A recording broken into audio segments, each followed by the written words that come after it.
My Lord Mayor, Prime Minister, Your Excellencies, my Lords, Aldermen, Sheriffs, ladies and gentlemen, pray silence for the President of the United States of America.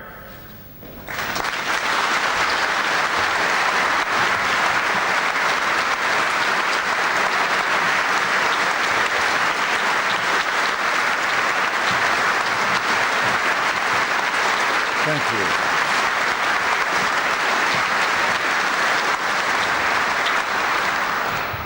Thank you all very much, my Lord Mayor, Prime Minister, Your Excellencies, my Lords, Aldermen, Sheriffs, ladies and gentlemen. I wonder if you can imagine what it is for an American to stand in this place. Back in the States, we're terribly proud of anything more than a few hundred years old. Some even see my election to the presidency as America's attempt to show our European cousins that we too have a regard for antiquity. Guildhall has been here since the 15th century.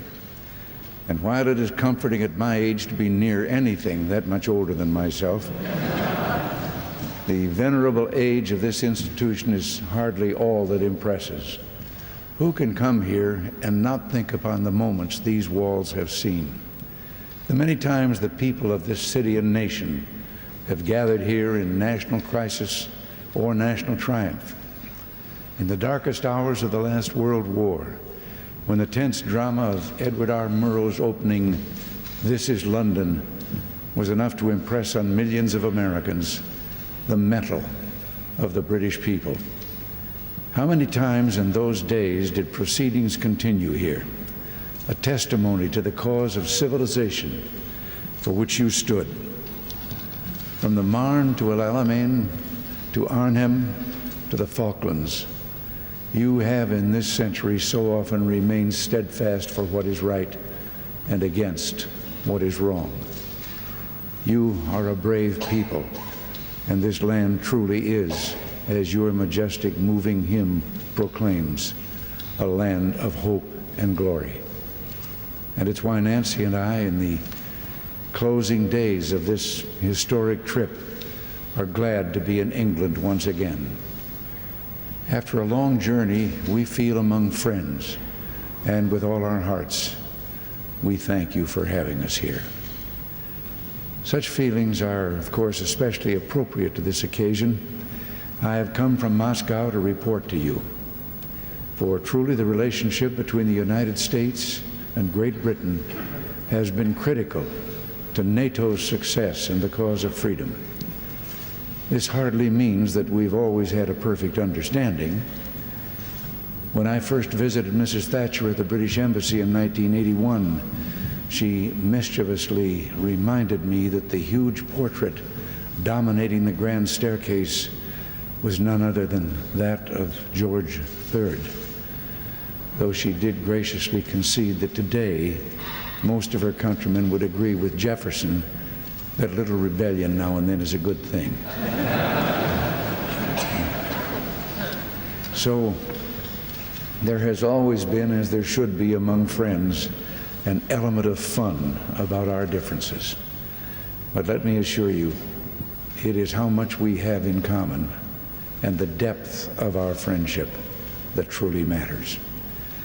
I have often mentioned this in the States, but I've never had an opportunity to tell a British audience how, during my first visit here 40 years ago, I was, like most Americans, anxious to see some of the sights and those 400-year-old inns, I'd been told, abound in this country.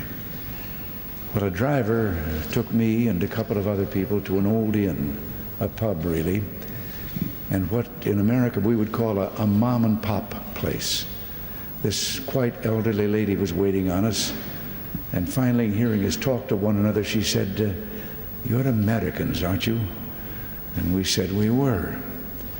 "Oh," she said, "there were a lot of your chaps stationed down the road during the war." And she added, "They used to come in here of an evening and they'd have a song fest. They called me Mom, and they called the old man Pop. And then her mood changed, and she said, it was Christmas Eve. And you know, we were all alone and feeling a bit down. And suddenly they burst through the door, and they had presents for me and Pop.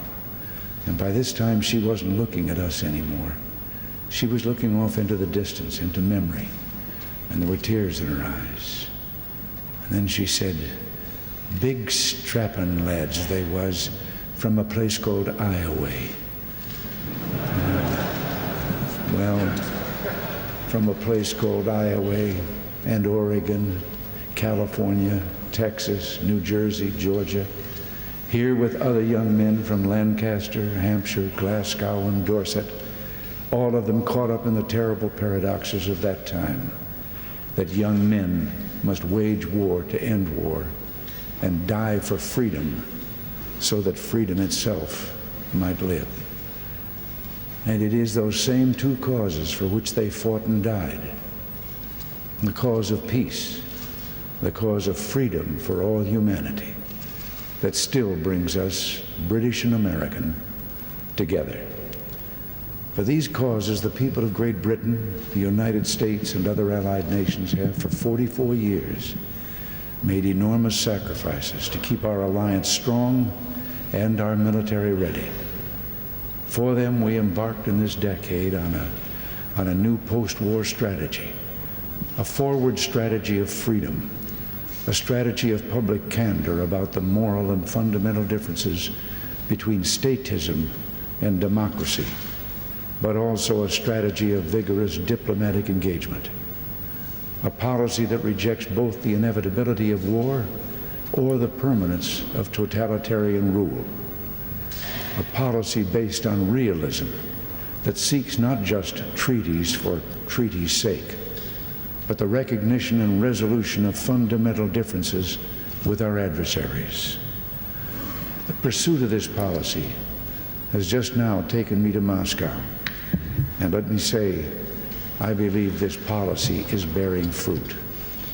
Quite possibly, we're beginning to take down the barriers of the post-war era. Quite possibly, we're entering a new era in history, a time of lasting change in the Soviet Union. We will have to see. But if so, it's because of the steadfastness of the Allies, the democracies, for more than 40 years, and especially in this decade. The history of our time will undoubtedly include a footnote about how, during this decade and the last, the voices of retreat and hopelessness reached a crescendo in the West, insisting the only way to peace was unilateral disarmament, proposing nuclear freezes, opposing deployment of counterbalancing weapons such as intermediate-range missiles, or the more recent concept of strategic defense systems. These same voices ridiculed the notion of going beyond arms control, the hope of doing something more than merely establishing artificial limits within which arms buildups could continue, all but unabated. Arms reduction would never work, they said. And when the Soviets left the negotiating table in Geneva for 15 months, they proclaimed disaster.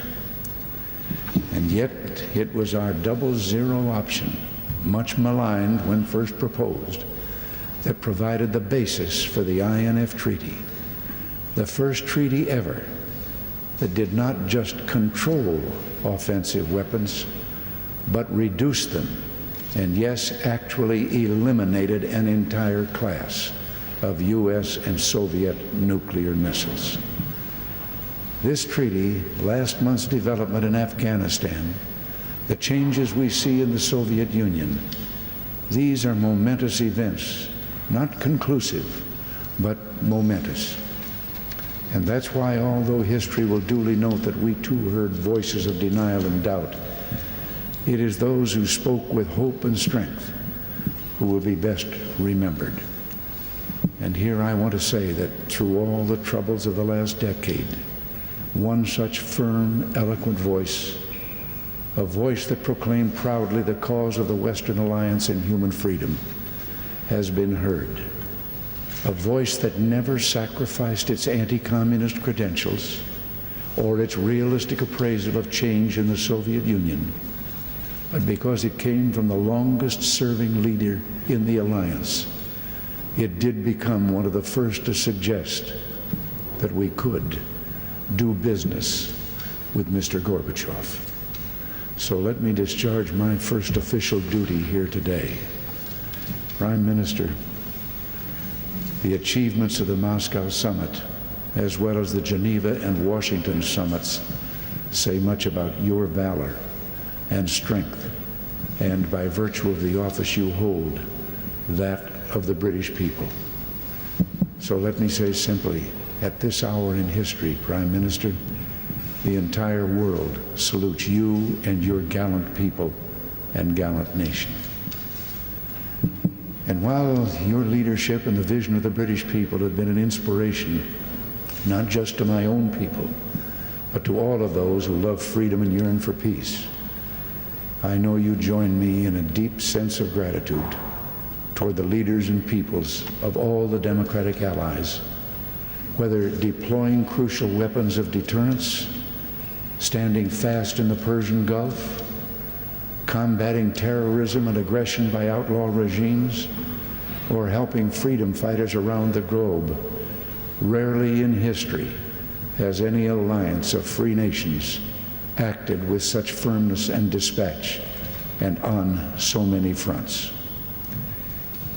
In a process reaching back as far as the founding of NATO and the Common Market, the House of Western Europe, together with the United States, Canada, Japan, and others, this House of Democracy engaged in an active diplomacy while sparking a startling growth of democratic institutions and free markets all across the globe. In short, an expansion of the frontiers of freedom and a lessening of the chances of war. And so it is within this context that I report now on events in Moscow. On Wednesday at 08:20 Greenwich time, Mr. Gorbachev and I exchanged the instruments of ratification of the INF Treaty. So too, we made tangible progress toward the START Treaty on strategic weapons. Such a treaty with all its implications is, I believe, now within our grasp. But part of the realism and candor we were determined to bring to negotiations with the Soviets meant refusing to put all the weight of these negotiations and our bilateral relationship on the single issue of arms control. As I never tire of saying, nations do not distrust each other because they are armed. They are armed because they distrust each other. So equally important items on the agenda dealt with critical issues like regional conflicts, human rights, and bilateral exchanges. With regard to regional conflicts, here too, we are now in the third week of the pullout of Soviet troops from Afghanistan. The importance of this step should not be underestimated. Our third area of discussion was bilateral contacts between our peoples, an expanding program of student exchanges and the opening of cultural centers, progress toward a broader understanding of each other. And finally, on the issue of human rights, granting people the right to speak, write, travel, and worship freely. There are signs of greater individual freedom. Now, originally, I was going to give you just an accounting on these items. But you know, on my first day in Moscow, Mr. Gorbachev used a Russian saying, better to see something once than to hear about it 100 times.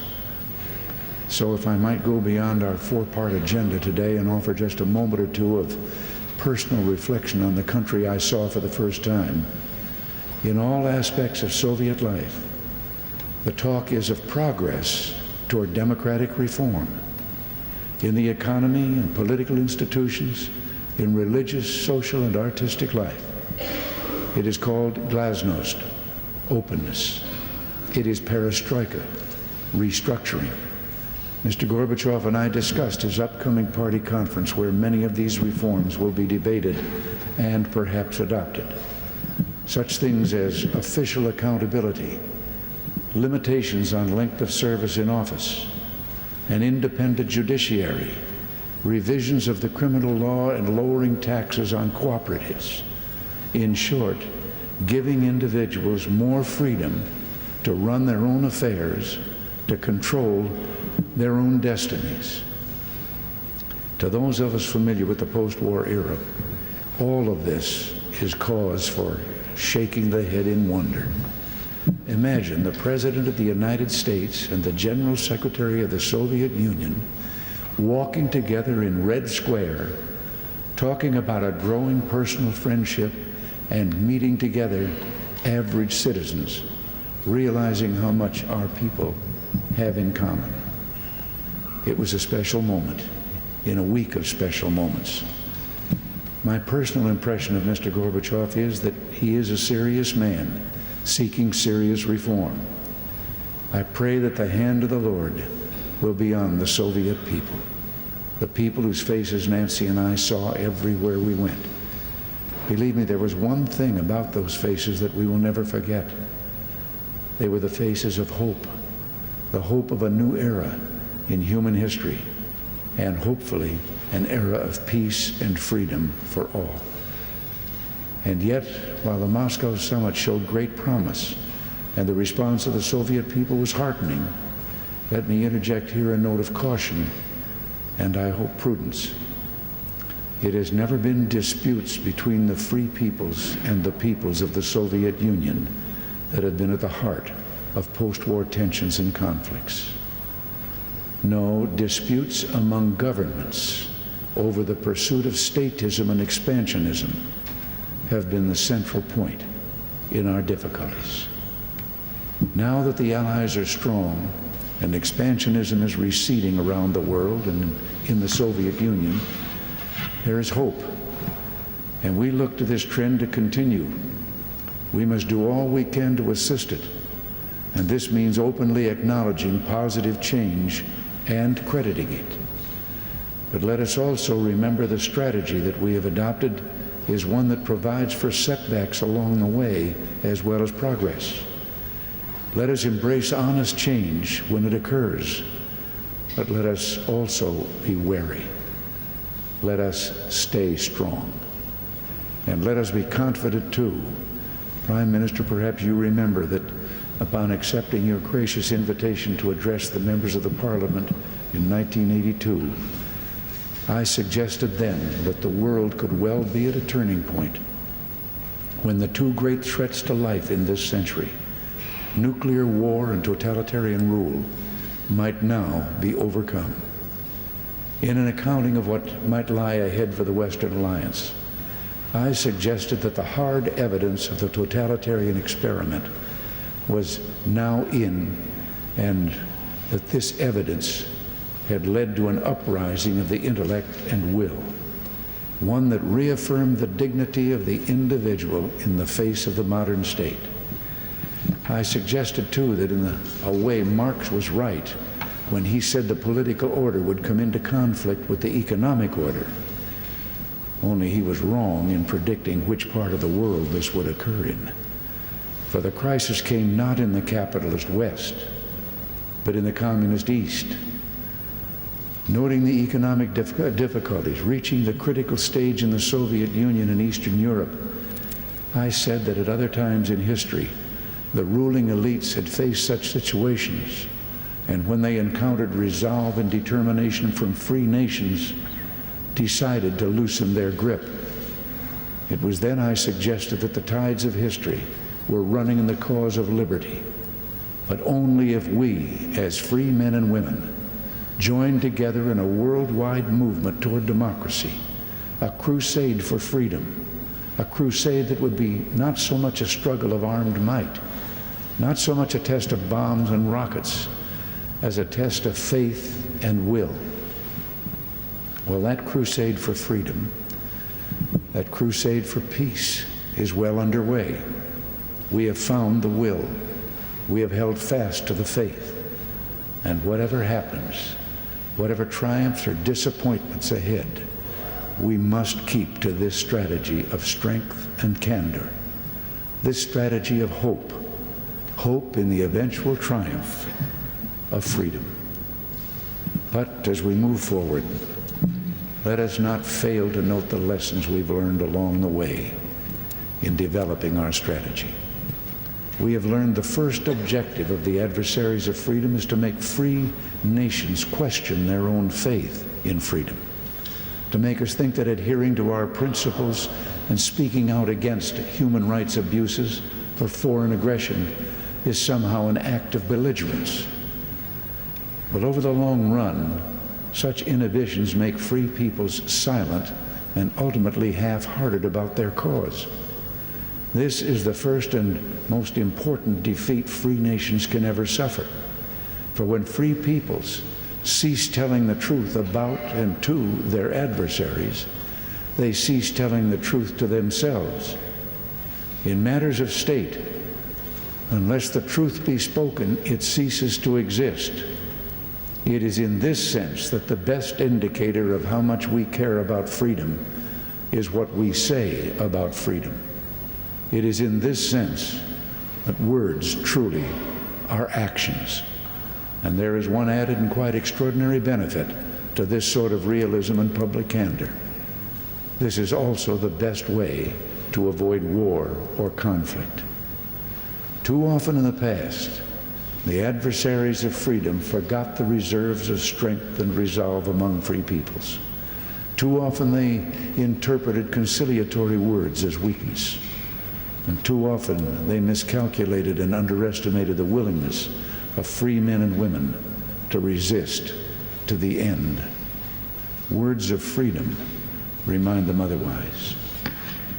This is the lesson we've learned, the lesson of the last war, and yes, the lesson of Munich. But it is also the lesson taught us by Sir Winston, by London in the Blitz, by the enduring pride and faith of the British people. Just a few years ago, Her Majesty Queen Elizabeth and I stood at the Normandy beaches to commemorate the selflessness that comes from such pride and faith. It is well we recall the lessons of our alliance. And I wonder if you might permit me to recall one other this morning. Operation Market Garden. It was called 3 months after Overlord and the rescue of Europe began. A plan to suddenly drop British and American airborne divisions on the Netherlands and open up a drive into the heart of Germany. A battalion of British paratroopers was given the great task of seizing the bridge deep in enemy territory at Arnhem. For a terrible 10 days, they held out. Some years ago, a reunion of those magnificent veterans, British, Americans, and others of our allies, was held in New York City. From the dispatch by the New York Times, reporter Maurice Carroll, there was this paragraph. "Look at him," said Henry Knapp, an Amsterdam newspaper man who headed the Dutch underground's intelligence operation in Arnhem. He gestured toward General John Frost, a bluff Briton who had committed the battalion that held the bridge. Look at him, still with that black mustache. If you put him at the end of a bridge even today and said, "Keep it," he'd keep it. The story mentioned the wife of Cornelius Ryan, the American writer who immortalized Market Garden in his book, A Bridge Too Far, who told the reporter that just as Mr. Ryan was finishing his book, writing the final paragraphs about General Frost's valiant stand at Arnhem, and about how in his eyes his men would always be undefeated, her husband burst into tears. That was quite unlike him, and Mrs. Ryan, alarmed, rushed to him. The writer could only look up and say of General Frost, honestly, what that man went through. A few days ago, seated there in Spaso House with Soviet dissidents, I had that same thought and asked myself, what won't men suffer for freedom?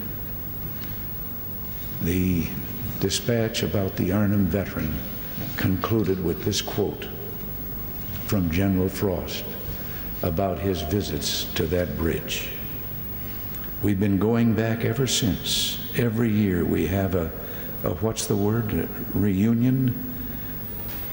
Yes, pilgrimage, General Frost said. As those veterans of Arnhem view their time, so too we must view ours. Ours is also a pilgrimage toward those things we honor and love.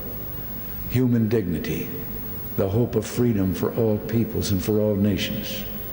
And I've always cherished the belief that all of history is such a pilgrimage, and that our Maker, while never denying us free will, does over time guide us with a wise and provident hand, giving direction to history and slowly bringing good from evil, leading us ever so slowly, but ever so relentlessly and lovingly to a moment when the will of man and God are as one again. I cherish, too, the hope that what we have done together throughout this decade and in Moscow this week has helped bring mankind along the road of that pilgrimage. If this be so, prayerful recognition of what we are about as a civilization and a people has played its part. I mean, of course, the great civilized ideas that comprise so much of your heritage. The development of law embodied by your constitutional tradition. The idea of restraint on centralized power and individual rights as established in your Magna Carta. The idea of representative government as embodied by the mother of all parliaments. But we go beyond even this. Your own Evelyn Waugh, who reminded us that civilization, and by this I do not mean talking cinemas and tinned food, nor even surgery and hygienic houses, but the whole moral and artistic organization of Europe has not in itself the power of survival. It came into being, he said, through the Judeo-Christian tradition, and without it has no significance or power to command allegiance. It is no longer possible, he wrote, to accept the benefits of civilization and at the same time deny the supernatural basis on which it rests. And so it is first things we must consider, and here it is a story, one last story, that can remind us best of what we're about. It's a story that a few years ago came in the guise of that art form for which I have an understandable affection, the cinema. It's a story about the 1920 Olympics and two British athletes, Harold Abrahams, a young Jew whose victory, as his immigrant Arab Italian coach put it, was a triumph for all those who have come from distant lands and found freedom and refuge here in England. And Eric Liddell, a young Scotsman who would not sacrifice religious conviction for fame. In one unforgettable scene, Eric Liddell reads the words of Isaiah. He giveth power to the faint, and to them that have no might he increased their strength. But they that wait upon the Lord shall renew their strength. They shall mount up with wings as eagles. They shall run and not be weary. Here then is our formula for completing our crusade for freedom. Here is the strength of our civilization and our belief in the rights of humanity. Our faith is in a higher law. Yes, we believe in prayer and its power. And like the founding fathers of both our lands, we hold that humanity was meant not to be dishonored by the all-powerful state, but to live in the image and likeness of Him who made us. More than 5 decades ago, an American president told his generation that they had a rendezvous with destiny. At almost the same moment, a prime minister asked the British people for their finest hour.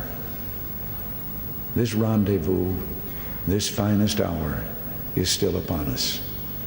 Let us seek to do his will in all things, to stand for freedom, to speak for humanity. Come, my friends, as it was said of old by Tennyson, it is not too late to seek a newer world. Thank you.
My Lord Mayor, Mr. President, Your Excellencies, my Lords, Aldermen, Sheriffs, ladies and gentlemen, pray silence for the Prime Minister.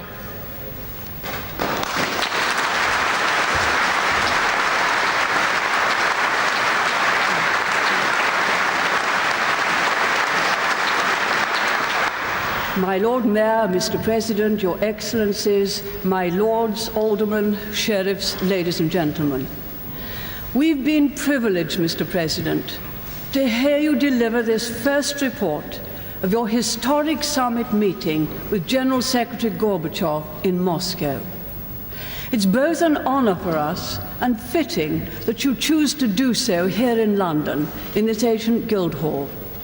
An honor for us because of our friendship with the United States of America, a friendship which is indissoluble. And fitting because this city of London and all that it stands for are part of your heritage as well as ours. We warmly congratulate you and General Secretary Gorbachev on a very successful summit, one which will influence the course of history for years to come. It is the result of months, indeed years of hard work by you, by Secretary Shultz and countless others. And we should like to say thank you to Mrs. Reagan, too, for the splendid support which she always gives. The summit has brought us closer to the more stable and peaceful relations between East and West that we all want to see. Indeed, I believe there is now more hope between East and West than ever before in the lifetime of most of us here. It was so characteristic of you, Mr. President, not to flinch from taking the fight for fundamental human rights to the very heart of the Soviet Union. Your words in Moscow will have shone like a beacon of hope for all those, wherever they are, who are denied their basic freedoms. But as I listened to you, Mr. President, I couldn't help thinking of your achievements as President, achievements over nearly 8 years, which have made possible this summit and so much else besides. Your leadership has made America strong and confident again, and we in Britain should like to say thank you for being such a staunch and loyal ally to this country and to Europe. I recall what Winston Churchill once wrote: "Where we are able to stand together and work together for righteous causes, we shall always be thankful and the world will always be free. You, Mr. President, have successfully negotiated the first reductions in nuclear weapons. You've changed attitudes and perceptions about what is possible, the most difficult thing of all in politics. And you've done it not by bowing to the wishes and whims of others, but by standing firm in your own beliefs, as we heard once again today. It's as if you had said at the beginning of your life in politics, "This I believe, this I act upon, this I will always believe, this I will always act upon." And thank goodness you have. From that strong fortress of convictions, you set out to enlarge freedom the world over. Your personal courage, your gentle humor, and your spirit of optimism are all part of the special quality which you have brought to the presidency. Above all, and in this you have done the greatest possible service, not only to your own people, but to free people everywhere.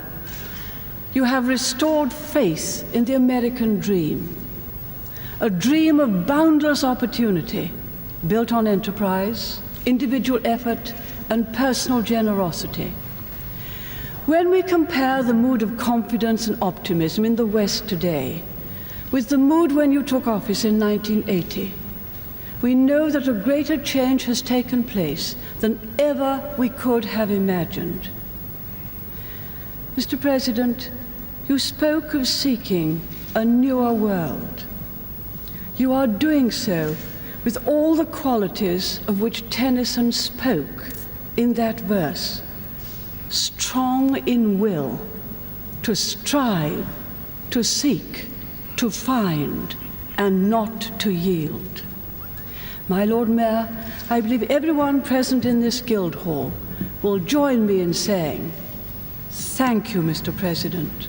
Thank you for the summit. Thank you for your presidency. Thank you for your testament of belief. And God bless America.